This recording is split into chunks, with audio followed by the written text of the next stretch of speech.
जय हिंद साथियों, मैं राजपाल कूदना आप सभी का स्वागत करता हूं स्टडी एग्जाम एकेडमी के इस ऑनलाइन प्लेटफॉर्म पर। कि शीश कटे धड़ लड़े ये इतिहास बताता है, कि शीश कटे और धड़ लड़े ये इतिहास बताता है, और खुददारी से जीवन जीना केवल राजस्थान सिखाता है। जैसा कि मित्रों, अपनी इतिहास की एक नई सीरीज चल रही थी जिसमें हम वीर योद्धाओं का इतिहास बड़ी ही बारीकी से पढ़ रहे थे। तो आज इसी एपिसोड की अगली कड़ी में हम बात करेंगे एक नए योद्धा की। उससे पहले बता दूं कि हमने सबसे पहले वीर सूरवीर योद्धा लोक देवता वीर तेजाजी का इतिहास पढ़ा। नंबर 2 पर हमने मेवाड़ के जो महाराणा सांगा थे उनका इतिहास पढ़ा, योद्धाओं के योद्धा और सैनिकों का भग्नावेश, एक अंक का राजा जिनके शरीर पर 80 घाव थे। और आज हम इस एपिसोड की तीसरी श्रृंखला में पढ़ेंगे हल्दी घाटी के शेर। हल्दी घाटी के शेर, सूरवीरों के सूरवीर महाराणा प्रताप का संपूर्ण इतिहास आपके सामने प्रस्तुत करने जा रहे हैं। महाराणा प्रताप की बात करें तो सबसे पहले इनके पिता का नाम, जो कि आप सभी को पता है, इनके पिता का नाम उदय सिंह था। और उदय सिंह के पिता का नाम यानी महाराणा प्रताप के दादा का नाम था राणा सांगा। राणा सांगा का हमने संपूर्ण इतिहास पढ़ रखा है। खानवा का युद्ध हुआ था, क्या क्या हुआ था, संपूर्ण जानकारी वो वीडियो आप देख सकते हैं। पूरी कहानी मैंने स्टोरी बताई थी उनकी। और आज इसी एपिसोड में हम कुछ नया सीखने जा रहे हैं। सबसे पहले हम बात करते हैं राणा सांगा की, जो महाराणा प्रताप के दादा थे, क्योंकि दादा तो आखिर दादा ही हुए हैं। मेवाड़ के इतिहास में जितने भी दादा हुए हैं वो बड़े वीर ही और प्रतापी हुए हैं। इसके अलावा महाराणा प्रताप के जो वीर और प्रतापी थे, महाराणा प्रताप के दादा राणा सांगा, और राणा सांगा के दादा आपको पता है राणा कुंभा, जो भी बड़े वीर और प्रतापी थे। यहाँ राणा सांगा की बात करें, राणा सांगा के 4 पुत्र हुए थे, विक्रमादित्य और उदय सिंह, तो रतन सिंह और भोजराज। रतन सिंह और भोजराज पहले ही बोला जाता है कि युद्ध में मारे जाते हैं। इसके अलावा जो पीछे बचते हैं विक्रमादित्य और उदय सिंह। उदय सिंह जो महाराणा प्रताप के पिता, जो बाद में शासक बनते हैं मेवाड़ के। उससे पहले क्या होता है, विक्रमादित्य बड़े थे तो उनको शासक बनना था, लेकिन यहाँ पर क्या होता है, विक्रमादित्य की हत्या कर देता है। कौन कर देता है? बनवीर कर देता है। अब भाई बनवीर कहाँ से आया ये आपको जानना जरूरी है। तो देखो, इससे पहले जो राणा सांगा थे, राणा सांगा के जो पिता थे उनका नाम था रायमल। रायमल के 3 पुत्र थे जो मेन थे। इसके अलावा रायमल के बहुत सारे 13 पुत्र थे और 11 रानियां थी, लेकिन 3 पुत्र जो बड़े पुत्र थे, जगमाल जिसे जयमल भी बोला जाता है, इसके अलावा पृथ्वीराज, सिसोदिया, उड़ना राजकुमार और राणा सांगा। इनकी यदि हम बात करें तो इनके यहाँ पर जो चाचा, कौन, जो पृथ्वीराज सिसोदिया थे जिन्हें उड़ना राजकुमार कहा जाता है, उनका एक दासी थी। उन दासी के एक पुत्र हुआ था जिसका नाम बनवीर था। तो बनवीर क्या करता था, बनवीर ने सोचा कि मैं विक्रमादित्य और उदय सिंह की हत्या करके खुद शासक बनना चाहता था, लेकिन उसने विक्रमादित्य की तो हत्या कर दी।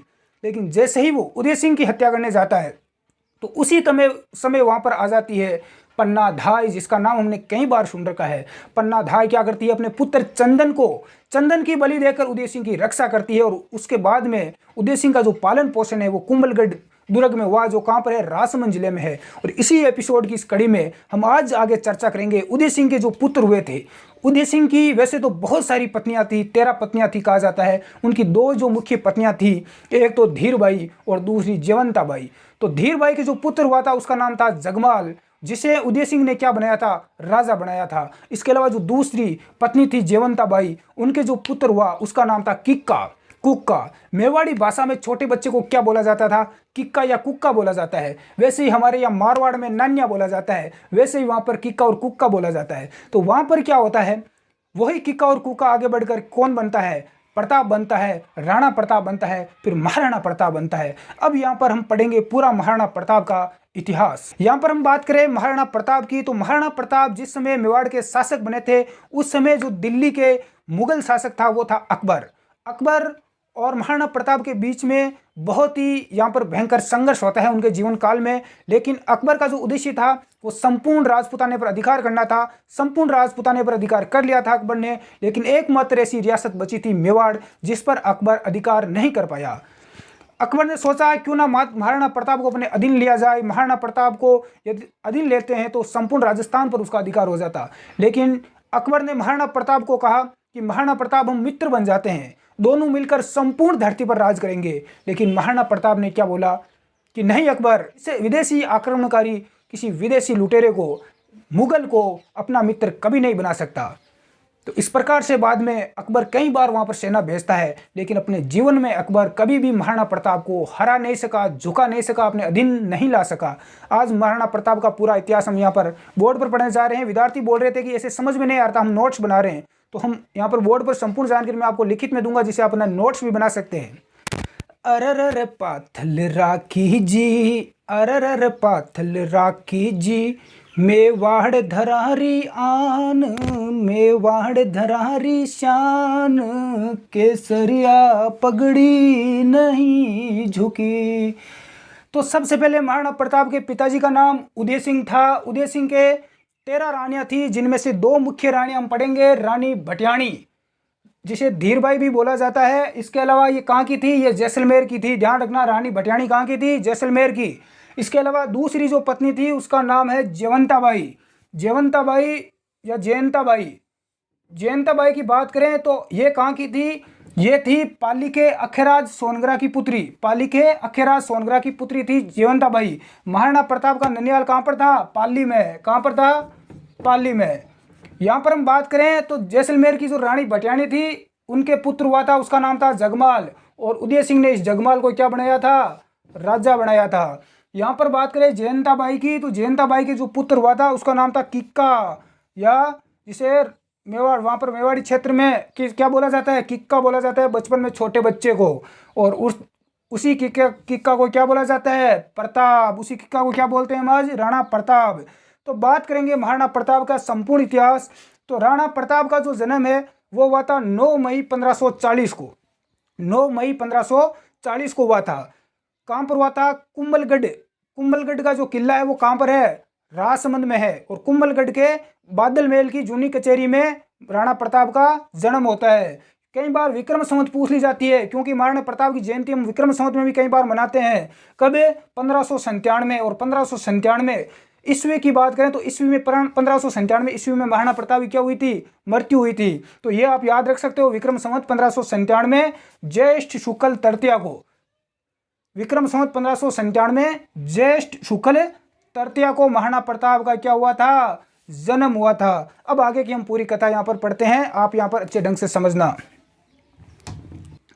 आगे हम महाराणा प्रताप की बात करें तो महाराणा प्रताप की बहुत सारी पत्नियां थी, लेकिन जो मुख्य रूप से बात करें तो उनकी पत्नी थी अजबदे। कौन थी? अजबदे। और इन्हीं के ही पुत्र हुआ था अमर सिंह। अजबदे। और यहाँ पर महाराणा प्रताप का राज्याभिषेक कब हुआ था? कब महाराणा प्रताप राजा बने थे? तो ये 28 फरवरी 1572 में बने थे। कब? 28 फरवरी 1572 में राजा बनते हैं। और 1597 में इनकी क्या हो जाती है? मृत्यु हो जाती है। तब तक ये मेवाड़ के शासक रहते हैं। यहाँ पर बात करें तो 28 फरवरी 1572 में राणा प्रताप का राज्याभिषेक हुआ था। और इसकी राज्याभिषेक की बात करें तो इनका राज्याभिषेक हुआ था गोगुंदा में। कहाँ पर हुआ था? गोगुंदा में हुआ था। और सेलुम्बर के जो कृष्णदास चुंडावत थे उन्होंने इनका राज्याभिषेक कर दिया था। लेकिन इनका राज्याभिषेक 2 बार होता है। दूसरी बार जो इनका राज्याभिषेक हुआ था वो हुआ था कुंभलगढ़। कुंभलगढ़ का जो किला है कुंभलगढ़ में हुआ था। और कुंभलगढ़ कहाँ पर है? राजसमंद में। यहाँ पर जो राज्याभिषेक का समारोह है वो मनाया गया था, यानी विधिवत रूप से इनका राज्याभिषेक हुआ था। यहाँ पर बात करें इनके घोड़े की, जो कि इनका बहुत ही अच्छा मित्र था और बड़ा ही वीर घोड़ा था, जिसका नाम था चेतक। महाराणा प्रताप के घोड़े का नाम क्या था? चेतक। महाराणा प्रताप के हाथी का नाम कई बार पूछा जाता है एग्जाम में, जो कि हल्दीघाटी युद्ध में इस घोड़े ने और इन हाथियों ने वीरता दिखाई थी। महाराणा प्रताप का जो घोड़ा था उसका नाम था चेतक, हाथी का नाम राम प्रसाद और लूणा। इसके अलावा बहुत सारे हाथी थे हल्दीघाटी युद्ध में, लेकिन ये 2 प्रसिद्ध हाथी थे महाराणा प्रताप के। इनको भी अच्छी ट्रेनिंग दी गई थी, तो ये भी ध्यान रखना। और बाद में अकबर हल्दीघाटी युद्ध में इस राम प्रसाद हाथी को पकड़ लेता है और उसका नाम पीर प्रसाद कर देता है। तो आई होप आपको इतना समझ में आ गया होगा। तो इसी कड़ी में हम आगे और बढ़ते हैं।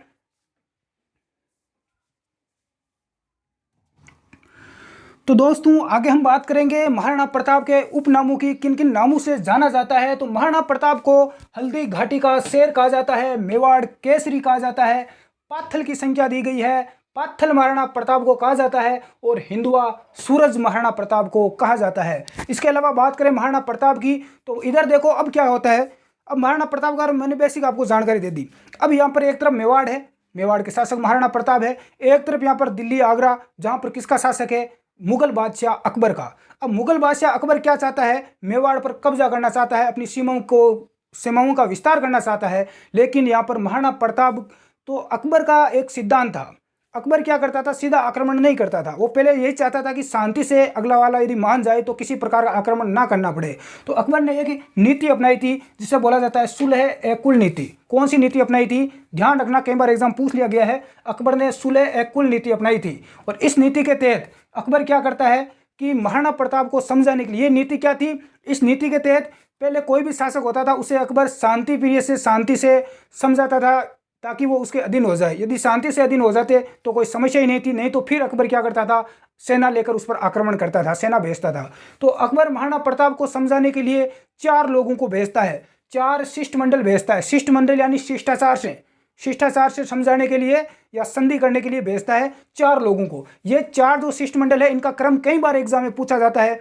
और इनकी डेट भी पूछी जाती है, इनको विशेष तौर से आप लिख लेना। सबसे पहले महाराणा प्रताप को समझाने के लिए अकबर, महाराणा प्रताप से संधि करने के लिए अकबर भेजता है जलाल खां कोरची को। किसको, जलाल खां कोरची को भेजता है। कब भेजता है, सितंबर 1572 में। लेकिन यहाँ पर जलाल खां की अधीनता यानी अकबर की अधीनता स्वीकार करने से महाराणा प्रताप मना कर देते हैं। तो जलाल खां वापिस आ जाता है निराश होकर अकबर के पास। नंबर 2 पर जाता है मान सिंह। मान सिंह प्रथम है, ये ध्यान रखना। मान सिंह 2 हुए हैं, ये कहाँ का था, आमेर का शासक था, ध्यान रखना। मान सिंह कछुआ ये जाता है और ये यहाँ पर इसकी जो मुलाकात होती है अप्रैल 1573 में जाता है, ध्यान रखना। ये सितंबर 1572 में, ये अप्रैल 1573 में, इसके 1 साल बाद ही ये जाता है। कौन, मान सिंह जाता है। मान सिंह की और महाराणा प्रताप की मुलाकात है वो कहा जाता है कि उदय सागर झील के किनारे हुई थी।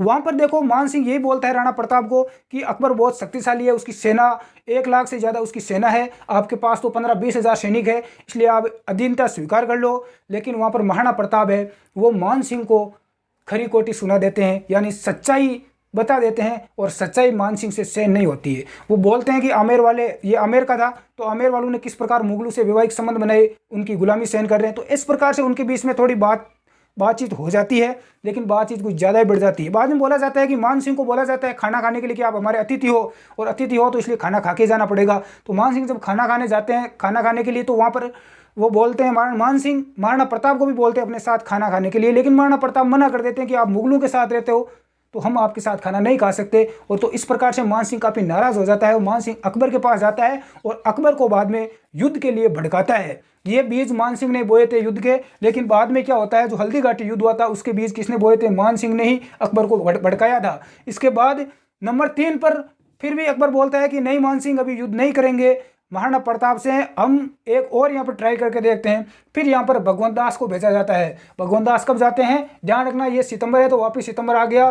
सितंबर 1573 में कौन जाते हैं, यहाँ पर भगवंत दास जाते हैं। उसके बाद भगवंत दास को भी सफलता हाथ नहीं लगती है तो फिर जाते हैं टोडरमल। कौन जाते हैं, टोडरमल।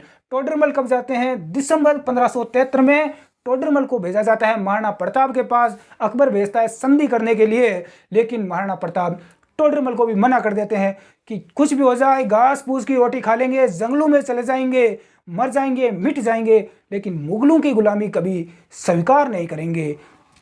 तो इस प्रकार से टोडरमल वापस जाता है और उसके बाद में 1573 में जाता है और 1576 में इसके 2 साल बाद हल्दी घाटी युद्ध की रचना रची जाती है। और किस प्रकार से अकबर सेना लेकर आता है, पूरी मैं जानकारी आपको इस वीडियो में, इस क्लास में देने वाला हूं। लेकिन अभी यहाँ पर थोड़ा टाइम ज़्यादा हो चुका है, तो हम अगले क्लास के अंदर संपूर्ण इतिहास पढ़ लेंगे नेक्स्ट अगले पार्ट के अंदर। तो धन्यवाद साथियों, जय हिंद। अभी तक चैनल को सब्सक्राइब नहीं किया तो सब्सक्राइब करें, वीडियो को ज़्यादा से ज़्यादा अपने दोस्तों के पास शेयर करें और जुड़े हमारे इस चैनल के साथ, क्योंकि आपको संपूर्ण इतिहास के योद्धाओं की जो कहानी है वो हम आपको बताने जा रहे हैं। इस नए एपिसोड हमने जो शुरू किया है इसमें, और जल्द ही यहाँ पर हिंदी की क्लास भी हम शुरू कर रहे हैं, पटवारी, ग्राम सेवक, SI, SSC, GD के लिए, उसके लिए भी आप तैयार हो जाइए।